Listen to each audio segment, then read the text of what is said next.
Бојкот на големите ланци трговски маркети утре повторно ќе има. Државниот буџет повторно ќе остане покус поради помал прилив на пари од ДДВ, а владата и Министерството за економија и труд ќе чекаат на извештаите на пазарната инспекција и Комисијата за заштита на конкуренција за да одлучат кои и какви мерки ќе превземат. Одлуката за замрзнување на цените која министерот за економија и труд Бесар Дурмишин најави дека ја чува во фиока, останува таму. На шпекулативен начин се опитуваат да генерираат огромни приходи на грбот на граѓаните. Ова нема да го прифатиме и нема да го толерираме. Како ќе постапиме понатаму, ќе држиме брифинг и ќе ве известиме. Спремни сме и ќе ги земеме сите мерки или алати што ги имаме како влада за да ги спречиме овие незгодни ситуации. Што открила контролата на пазарната инспекција која ја најавија и министерот и премиерот, како и за резултатите на клучната Комисија за заштита на конкуренција, ќе се дознае најрано идната недела. Ќе ги контролираат колку е процентата на маржата стаена од трговците за период од 6 месеци, дали таму е чепкано и врз основа на тој извештај што ќе го земеме од Државен пазарен инспекторијат, како влада ќе ги преземеме мерките кои треба да ги преземеме.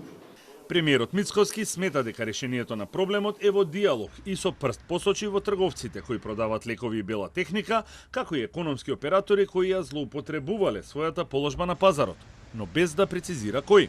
Трговци со друг тип на производи, како што се лекови, бела техника и така натаму, кои што продаваат производи, ако се споредат со тие во околината, се некогаш и до 2 до 3 пати поскапи. Тоа е невозможно.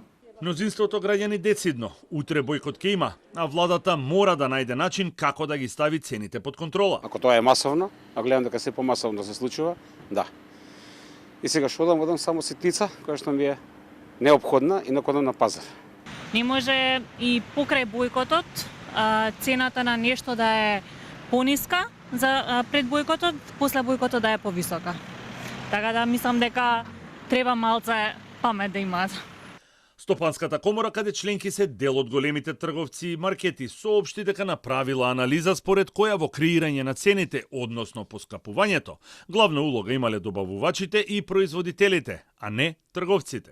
Според Државниот завод за статистика, во последните 3 години храната поскапела за 36%.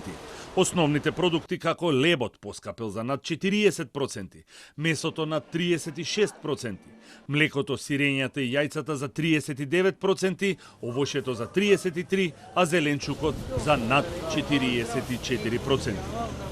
Од Скопје, за Гласот на Америка на македонски јазик, Огнен Чанчаревиќ.